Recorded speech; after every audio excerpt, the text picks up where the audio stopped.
Varicose veins కి సరైన చికిత్స కోసం సంప్రదించండి ఎవిస్ హాస్పిటల్. నమస్తే రమ్మగారు. నమస్తే జయ.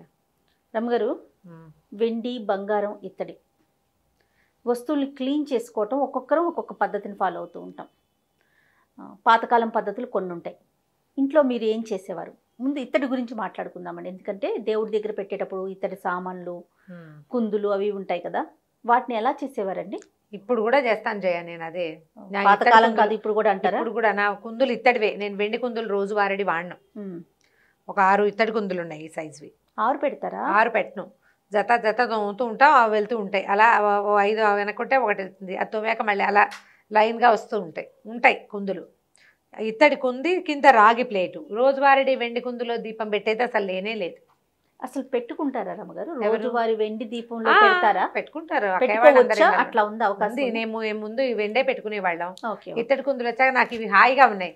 క్లీనింగ్ అది సుఖంగా ఉంటుంది. వెండికి చిన్న చిన్న ఇవి ఉంటాయి కదా, డిజైన్లు అవన్నీ చిరాకు వాటిని తోమటం. అందుకని నాకు హాయిగా ఉంది. ఇత్తడి దాంట్లో పెట్టిన చక్కగా బంగారంలాగా మెరుస్తూ ఉంటుంది.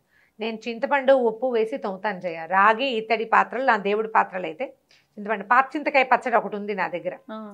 ఇప్పుడు పాత చింతకాయ దీనికి బాగా పాత పడిపోయింది. 3-4 ఏళ్ళది ఇంత ఉండిపోయింది డబ్బాలో. ఉప్పు ఉరిసిపోయింది, ఉప్పు కనిపిస్తోంది. అది తినడానికి మనకేమో బీపీలు వచ్చిన తర్వాత ఇంత పెద్దవాళ్ళం అయ్యాక ఏం తింటాం? పిల్లలు ఏమి చింతకాయ పచ్చళ్ళు తినరు, మేమే తినాలి. ఎందుకు వచ్చిందని ఆ చింతకాయ పచ్చడిని జాగ్రత్తగా పక్కన పెట్టుకుని ఇంత చింతకాయ పచ్చడి, ఒక చిటికెడు సబీనా వేసి, సబీనాతో ఏమో ఆయిల్ జిడ్డు పోతుంది. అవునవును, సబీనానే, వేరేదేం నేను వాటల్లా. ఈ చింతపండు దాంతో తోమేస్తాను. మా సత్యవతి కూడా నా ఇద్దరు గిన్నెలు, అన్నం వండుకునే గిన్నెలు ఉన్నాయి కదా, అది ఇంత గిన్నె ఒకటి, ఇంత గిన్నె ఒకటి, పెద్దవి పులుసు గిన్నెలు 2. వీటిని 100% చింతపండే. నిమ్మకాయ ఏదైనా పిండేసామనుకో, కొంచెం ఉప్పు వేసుకుని రాళ్ళ ఉప్పు కొంచెం రాళ్ళ ఉప్పు దంచి పెట్టుకుంటాను నేను. అది ఇంత ఉప్పు వేసి ఆ నిమ్మడిప్పు ఇచ్చేస్తే దాన్ని నిమ్మడిప్పు అది తోమేస్తుంది. నిమ్మకాయ పులుపు, ఉప్పు తగిలితే ఆటోమేటిక్గా ఇత్తడి పాత్రలు దేవుడివి. మాకు మామూలుగా సింహాసనం ఉంది, దేవతార్చనలు, సింహాసనము. తర్వాత ఏమో ఇత్తడి ప్రతిమలు తక్కువ ఉన్నాయి. ఇత్తడి ప్రతిమలు ఒక అన్నపూర్ణ అలాగే ఉన్నాయన్నమాట. అన్నపూర్ణాదేవి, ఇత్తడి అన్నపూర్ణాదేవి ఉంది. అంత మటుకు మాత్రం నేను చింతపండు, నిమ్మకాయ ఎక్కువగా ఇవే వాడతాను. పాత చింతకాయ పచ్చడి కూడా వాడేస్తాను. టమాటా తొక్కులు వాటితో, అంటే యూజ్డ్ వాటితోటి చేయటం అది ఉండదు. వీటిని నేను సింగిల్ నానబెడతారండి. ఎందుకు పులుసులోకి, సాంబార్లోకి చింతపండు తెస్తామా, ఆ చింతపండు పక్కకు పెడతా. ఆ ఉన్న పులుపు వీటికి సరిపోతుంది. ఇత్తడి గిన్నెలు తోముకోవడానికి కూడా అదే పంధ. అంతకంటే పెద్ద వ్యవహారం ఏమి ఉండదు. ఇత్తడి పాత్రలు, ఇత్తడి దేవుళ్ళు అన్నిటికీ కూడా. దీనికి మళ్ళీ ఈ పీతాంబరిలో అవి తెచ్చుకుంటే ఇవి వేళ్ళన్నీ ఒక రకంగా అయిపోతాయి జయ. నాకు ఇష్టం ఉండదు అవి వాడడం. నేను వీటితోటే చేస్తా. వీటికి ఏం చేస్తానంటే టూత్పేస్ట్లతోటి బ్రష్లు ఫ్రీ వస్తుంటాయి, ఆ బ్రష్లు వాడడం, వాటిని జాగ్రత్తగా పెట్టుకుంటాను. అవి నేను డబ్బాలు, ప్లేట్లు, మూతలు తోముకోవటానికి లోపలికి ఇలా ఉంటాయి, గాళ్ళలాగా ఉండే వాటి కోసం అట్ట పెడతాను. దేవుడి కోసం ఖచ్చితంగా ఈ పాత్రలు తోముకోవడానికి 2 బ్రష్లు ఉంటాయి విడిగా, వాటితో తోమేస్తా. ఇది ఈ మెథడ్ దీనికి. ఇత్తడికి. రాగి కూడా, రాగి పాత్రలు కూడా చింతపండు, ఇప్పుడు మంచినీళ్ళది మగ్గు రోజు జగ్గులో నీళ్ళు పోసుకుంటాం కదా, దానికి కూడా ఇంతే. నిమ్మడిప్ప, కొంచెం ఉప్పు రాయటం, దాంతో తోమేయటం. మావాడిది సూత్రనేతి చేసే, జలనేతి చేసే పాత్ర ఒకటి ఉంటుంది, ముక్కులోకి నీళ్ళు పోసుకునేది. అంటే ఈ యోగా వాళ్ళు చేస్తారు కదా, రాగిదే. ఎవరు? కార్తీకేనండి, పెద్ద. అది కూడా మేము దీంతో చక్కగా తోమేస్తాం శుభ్రంగా. చింతపండే దానికి అదే వైద్యం. ఊళ్ళో కూడా చిన్నప్పుడు అలాగే చేసేవాళ్ళు. పులుసు తీసాక చింతపండు పక్క పెడితే అది పెట్టి తోమేవాళ్ళు. బూడిద వేసుకుని తోమేవాళ్ళు. ఇప్పుడు బూడిదలు మనకి సింకుల్లో అక్కడ, నేను ఆవు పిడక వెలిగిస్తా, బూడిద ఉంటుంది కానీ అది మన డ్రైనేజీల్లో పట్టేస్తుంది, వద్దంటారు. నేను దాన్ని వాడాల, పక్క పెట్టేస్తాను ఒకటి. తర్వాత ఏమో ఇత్తడి సామాన్లు, మన వెండి సామాన్లు. ఈ వెండి వాటికి ఏం చేస్తానంటే, మన లిక్విడ్ సోప్స్ ఏమైనా ఉంటాయి కదా, లేకపోతే సర్ఫ్ లాంటివి, ఒక గిన్నెలో సర్ఫ్ వేసి స్టవ్ మీద పెట్టడం, వేడి నీళ్ళు మరగబెట్టి సర్ఫ్ వేయటం. ఈ వెండి పట్టీలు కానీ, మట్టెలు కానీ, తర్వాత ఏమో చిన్న దీపారాధన కుందులు, చిన్న వెండి గిన్నెలు, ఏవేమిటి మనం గంధం, పసుపు, కుంకుమ అవి వేసుకుంటామా. తర్వాత అక్షింతలు వేసేందుకు ఓ బకెట్ ఉంది, మా సొందో ఎవరో ఇచ్చారు, చిన్న బకెట్ లాంటిది, పట్టుకోవచ్చు కూడా, ముద్దుగా ఉంటుంది అవి. తర్వాత ఏమో పసుపు కుంకుమ గిన్నెలు ఇట్లా గుత్తిగా ఉంటాయి, 4 గిన్నెలు, కొంచెం పెద్ద గిన్నెలో వేసేస్తాను. బాగా తెరలనిస్తే సగం మట్టి మురికి వదిలిపోతుంది. ఇప్పుడు ఏంటంటే వాటిని మనం వాడమనుకో, శుభ్రంగా తోమేశాక తడిబుట్ట పెట్టి బాగా నీట్గా తుడిచేసి ఒక ప్లాస్టిక్ కవర్లో వేసి గాలి చొరకుండా అట్టె పెడితే నల్లబడవు. గాలికే నల్లబడతాయి వెండి పాత్రలు. అవునవును, గాలి వల్ల కుంకుమ బండ్లు ఎక్కువ తొందరగా నల్లగైపోతాయి. కుంకుమ కూడా ఇదే సమస్య. ప్లాస్టిక్ కవర్లో పెడితే అలా నల్లబడదు. ఇప్పుడు పింక్ కలర్ ఒక పేపర్ ఉంటుంది చూడండి, పింక్ పేపర్లో కూడా మంచిది అంటారు. అవును, గాలి చొరకుండా ఉండాలి. మనం ఇప్పుడు ఏం చేద్దంటే జిప్లాక్స్ ఉంటాయి కదా, తోమేశాక జిప్లాక్ లో పెట్టుకోవచ్చు. రోజువారీ వాడేవైతే వారం వారం తోముకోవాలి. ఈ సర్ఫ్ నీళ్ళల్లో పడేసి మనం టైడ్ కానీ, తర్వాత ఏమో మన నిర్మా కానీ అలాంటివి ఏవైనా లిక్విడ్ అయినా, విమ్ లిక్విడ్ కంటే ఇది బట్టలు ఉతికే డిటర్జెంట్ అయితే బాగుంటుంది. పట్టీలు అవి అందులో పడేసి వేసేయచ్చు. బాగా తెరలనిచ్చి స్టవ్ ఆపేసి ఆ గిన్నెని తీసి పక్కన పెట్టామనుకో, మెల్లిగా వీటిలలో కలర్ మార్పు వచ్చేస్తుంది. తర్వాత ఏం చేయొచ్చు అంటే మనం సున్నం పెట్టి తోముతాను చేయాలి. నేను ఏం సున్నం? ఆకుల్లో వేసుకున్న సున్నం. ఆ సున్నాన్ని బ్రష్ పెట్టి తడిపేసి దాన్ని ముద్దలాగా బ్రష్ దాంట్లో ముంచి తుడుస్తాను. అదే ఇటీవల ఎవరో చెప్పారు కోల్గేట్ టూత్ పేస్ట్ కూడా తోముకోవచ్చు అని. నేను చేస్తా కోల్గేట్ తో. ఈ టూత్ పేస్ట్ ఎవరు తెస్తారు? సున్నం అయితే మనకి దేవుడి దగ్గరికి అక్కడికి వాటిల్లో ఉంటుంది. సబీనా పెట్టి కూడా తోమేసుకోవచ్చు. ఈ సర్ఫ్ లో సర్ఫ్ నీళ్ళలో వేయాలంటారు. వేడి నీళ్ళు సర్ఫ్ నీళ్ళల్లో డిటర్జెంట్ వేసి మరిగిన తర్వాత నీళ్ళలో కాసేపు వదిలేసి ఆ నీళ్ళు చల్లారాక వీటిని ఇంకోసారి శుభ్రంగా బాగా బ్రష్ చేసుకోవటం, మెత్తటి పీచు పెట్టి లోపల భాగాలన్నీ రుద్దేస్తే సబీనా తోటి వచ్చేస్తుంది, అయితే సున్నంతోటైనా వస్తుంది. బంగారపు సామాన్లు అంటే నేను జనరల్గా గాజులు, తర్వాత ఏమో మెడలో గొలుసు ఒకటి, ఇయర్ రింగ్స్, ఈ బుజ్జిబుజ్జివి చిన్న చిన్న ఉంటాయా, వీటిని గట్టిగా రుద్దితే ఆ పూసలు ఉడిపోతాయని భయంగా రాళ్ళు అవి ఉంటాయి కదా. పిల్లల గొలుసులు, ఎక్స్ట్రా వేసుకునే గొలుసులు, వాటికి స్నానం చేసేటప్పుడు కుంకుడుకాయ తల రుద్దుకుంటాం, మెడలో గొలుసుని కుంకుడు పిప్పితోటి రుబ్బుతాను నేను. గాజులు కొంచెం మార్చుకోవడానికి తీసుకుంటూ ఉంటాం కదా, అంత ఇవి కొత్త గాజులు కాబట్టి తోమట్లేదు, కానీ ఇది వరకు చేసామట్లా. దానికి ఏం చేయాలంటే ఈ మన కుంకుడుకాయ చాలా బాగా యూజ్ అవుతుంది, చక్కగా ఉంటాయి. ఏవైనా దాంట్లో బ్యాక్టీరియా ఉంటే అది కూడా పోతుంది. స్టోన్స్ అవి ఉన్నా అంటే మరి ఇప్పుడు డైమండ్స్ వాటిని కడగకూడదు, తోమకూడదు చేయ.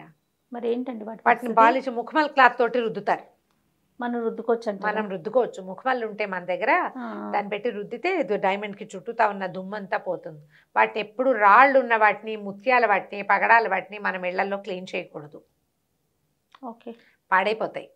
బంగారం వాటికైతేనే చెయ్యొచ్చు. ఇప్పుడు నల్లపూసలు గొలుసులు ఇలాంటివి కూడా చేసుకోవచ్చు, ఇవి చేయొచ్చు. దీంట్లో ఇంకో మెథడ్ చెప్తాను నేను చేస్తున్నది. ఊరికే సరదాగా చేస్తే అది బాగా కుదిరింది. ఈ బట్టలు ఉతుకోవడానికి ఒక లిక్విడ్ వస్తుంది, అవి ఏంటంటే మన మామూలుది కాదు, easy woollen clothes. Strain remover కాదు, పాడైపోతుంది. స్టెయిన్ రిమూవర్ పెట్టుకోండి. ఉలెన్ బట్టలు ఉతుక్కోవడానికి లైట్ వస్తుంది, ఆమ్వే లైట్ ఒకటి అలా గుర్తుంది నాకు. ఆమ్వేలో SA8 లైట్ లిక్విడ్ నేను ఏదో డబ్బా కొని మా అక్కకి సగమించి నేను అట్ట పెట్టిన అప్పుడప్పుడు పట్టు చీరలు ఉతకడానికి. దాంతో తోమితే ఎంత బాగా వస్తాయో బంగారు పసులు, ధగలాడుతూ ఉంటాయి. ఇంటికి వెళ్ళాక నాకు ఒక వాట్సాప్ లో మీరు ఫోటో పెట్టండి. మెరిసేదాన్ని ఆ వస్తువునే. ఇప్పుడు డబ్బా లేదు నాది, డబ్బా వాళ్ళకి ఇచ్చి ఏముంది SA8 కనిపిస్తుంది కదా, ఇది కాకపోతే మీకు ఈజీ మెథడ్ ఇంకోటి చెప్తా, నేను అది చేస్తున్నా. ఇప్పుడు విప్రోవి అవి మనకి బట్టలు వాషింగ్ లిక్విడ్స్ రావాలి కదా, అవి లైట్ లిక్విడ్స్, చిన్న ఫ్రాగ్రెన్స్ ఉంటుంది, అందులో డిటర్జెంట్ ఎక్కువ ఉండదు. అవునవును, వాటితో తోమి చూడండి. దీని కూడా ఒక బ్రష్ మనకూడదు, బట్టలు తోమినట్టు ముద్దుగా పాపాయిని తోమినట్టు తోమండి. ఆ నీళ్ళలో కాసేపు నానబెట్టడం, తర్వాత చక్కగా బ్రష్ చేసేయటం. ఆ సందుల్లో వాటిల్లో చేరిన మన పౌడర్లు, మనం రాసుకున్న క్రీములు, పర్ఫ్యూమ్లు, మన ఒంటి చెమట, మురికి, సబ్బు ప్రతిరోజు మెడలో నెత్తి మీద నీళ్ళు పోసుకుంటుంటామా, అదంతా పట్టేస్తుంది కదా. గాజులు గొలుసులు అన్నీ తీసేసి వంకికి తగిలించి స్నానాలు చేసే వాళ్ళకి చెప్పట్లేదు, ఒంటి మీద ఉంచుకునే వాళ్ళకి ఈ పని.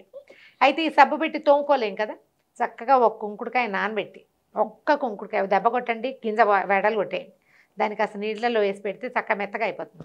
ఈ మెడలో ఉన్న గొలుసుని దానికి పట్టించి తోమితే మన మెడలో మీద నుంచి చక్కగా తోముకోవచ్చు. తీసేయరు కదా అమ్మ అందరూ, తీసేసే వాళ్ళ పరిస్థితి హాయిగా తోముకోవచ్చు బ్రష్ చేసుకుని. తీయకుండా మెడలోనే ఉంచుకునే వాళ్ళు ఉంటారు కదా, వాళ్ళ కోసం అనమాట. మేము అలాగే అలవాటు, కుంకుడుకాయతోటి తోమేసుకుంటాం. ఒక్కొక్కరికి ఒక్కొక్క అలవాటు ఉంటుంది రమ్మ గారు. నేను అదే చెప్పా, అంతకంటే ఏం చెప్పలేదు. ఓకే, మీకు తగిలితే నేనేం చేయలేను, మామూలుగా చెప్పే విషయం. ఓకే, ఇలా చేయొచ్చు. ఈ మెథడ్స్ తోటి మీ వెండి, బంగారు, ఇత్తడి సామాన్లు, రాయి సామాన్లని తోమేసుకోండి. నేను చెప్పానని చెప్పండి కావాలంటే. నేను చేసేదే చెప్పా కానీ కొత్తది ఎక్కడిది చెప్పలేదు. ఓకే, ఈ సందర్భంగా ఇంకొక విషయం చెప్పుకుందామండి. దయచేసి మీ వస్తువుల్ని మనమే క్లీన్ చేసుకోవాలి తప్ప మెరుగు పెడతామని చెప్పి వస్తా ఉంటారండి, వాళ్ళకి ఇవ్వకండి, వాళ్ళకి ఇచ్చి మోసపోవద్దు. వాళ్ళకే ఇలాంటి కాదు. కథనాలు అసలు పుంకాలుగా విన్నాం మనం. మనము చాలా బంగారపు జాగ్రత్తగా ఉండాలి. షాపుల ముఖ్యంగా. దగ్గర బయట అమీర్పేటలో కొన్ని చోట్ల షాపులు బయట పెట్టుకుంటారు కదా, ఆ లిక్విడ్ లో వేసి ఇస్తారు, బెరుస్తుంది. అలాంటి లిక్విడ్స్ లో వేయకండి, అది బంగారాన్ని గుంజేస్తుంది. కాబట్టి ఆ పని చేయబోకండి. ఓ షాపుల దగ్గర కూడా ఉంది ఉంటాయి, షాపుల దగ్గర కూడా జరుగుతుంది. నేను ఇల్లమ్మటి వస్తా ఉంటారు. షాపుల్లో కాదు, షాపుల బయట బయట ఎవరైనా పెట్టి, అందరూ కాదు, కొంతమంది చేస్తారు, మరి చెప్పలేం కదా. ఇల్లమ్మటి వస్తూ ఉంటారు అమ్మగారు, మెరుగులు పెడతామంటే ఇంట్లో చేసుకుంటారు, మొత్తం దోచి మొత్తం తీసిస్తా ఉంటారా, చాలా ఇబ్బందులు. మనమే మెరుగు పెట్టుకోవచ్చు, చక్కగా తోమండి, శ్రద్ధగా మురికి పెట్టించకుండా చక్కగా తుడిచేసుకుని వీటిని బాగా తడి లేకుండా తుడిచి. పౌచెస్ దొరుకుతాయి కదా, మనం ఏంటి బంగారు షాపుల్లో ఇస్తారా మనకి, వస్తున్న పౌచ్లో వేసి పెట్టుకోండి, అప్పుడు మాసిపోకుండా ఉంటాయి. అంతే మెథడ్. వెండిదేమో నేనైతే ప్లాస్టిక్ జిప్లాక్ లో వేసి పెట్టేస్తున్నా జయ, మళ్ళీ తోమేదాకా పని లేదు అమ్మగారు, బాగా నల్లగా అయిపోతా ఉన్నాయండి. ఎప్పటికప్పుడు తోమేసుకోవాలి. కుంకుమారిని కూడా జిప్లాక్ లో పెడతాం కదా, నేను అదే చెప్తున్నాగా, జిప్లాక్ లో పెట్టు. ఎవరైనా వచ్చినప్పుడు జిప్లాక్ తీసి దాంట్లో పెట్టుకోవడం, మళ్ళీ జిప్లాక్ శ్రద్ధగా చేస్తే బాగుంటుంది. శ్రద్ధ లోపించింది. వెంటనే తోమక్కర్లా, మన గాలికి నల్లబడతాం. వెండి కూడా కొంచెం ఏదో కల్తీ ఉంటుంది, తొందరగా పాడైపోతాయి. తర్వాత ఇంకొక విషయం అమ్మగారు, వెండి గిన్నెలో ఒక్కొక్కసారి అన్నం కలిపి పెట్టుతున్నా కూడా చేదుగా ఎందుకు అనిపిస్తుంది అమ్మగారు, ఒకలాంటి పొగరు అనిపిస్తా ఉంది. పెరిగేస్తే కదా, వెండిలో ఏదో లోపం అంతేనా? ఓకే, కంచం పెరుగన్న చేదెక్కిపోతుంది. మా దగ్గర కూడా కంచాల్లో ఒక కంచాల్లో అలా అనిపిస్తుంది. ఓకే, మిగిలిన కంచాల్లో లేదు, ఒక దాంట్లో అట్లా కంచాల్లో. మేము రెగ్యులర్ వెండి కంచాల్లో తినే అలవాటు ఉంది కదా, ఏం ప్రాబ్లం ఉండదు. మేము పర్వాలేదు, తినొచ్చు, శుభ్రంగా తోమేసుకుంటాం. అది కొంచెం కల్తీ అని తెలుసుకోండి, వీలైతే మార్చుకోండి, మరి ఏం చేస్తాం అంతే. లేకపోతే ఎప్పుడైనా అకేషనల్ గా మాత్రమే వాడుకోండి, రోజు తినకుండా. మార్చలేమనిపిస్తే. ఓకే నమస్తే. నమస్తే.